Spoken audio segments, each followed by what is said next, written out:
I'm Atrell Nashar on Capitol Hill, where the 119th Congress will be sworn in on Friday.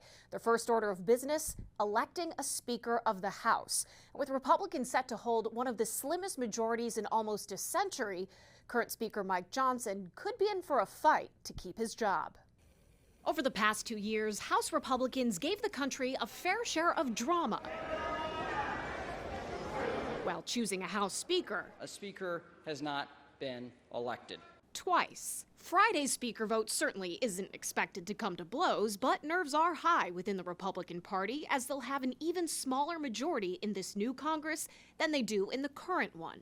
There's no time to waste. We have to stay unified. House Speaker Mike Johnson acknowledges it's a numbers game for him. He needs 218 votes to remain Speaker. Republicans won 220 seats in November. Former Florida Congressman Matt Gaetz says he won't return to Congress, bringing that number down to 219 for Friday's vote. Assuming he gets no support from Democrats, Johnson can only afford to have one Republican vote against him. He does not have my vote. And that's Kentucky's Thomas Massie. Then there's Chip Roy of Texas. I remain undecided, as do a number of my colleagues, because we saw so many of the failures last year that we are concerned about that might limit or inhibit our ability to advance the president's agenda.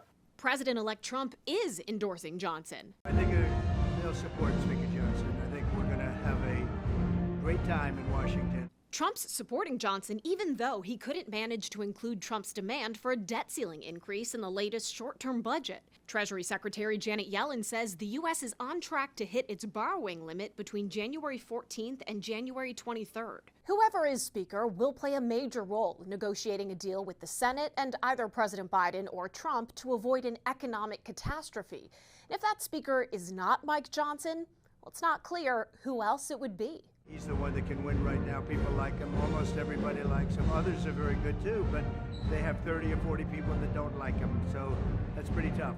But if past is prologue, in these Speaker elections, anything could happen. On Capitol Hill, I'm Atrell Nashar reporting.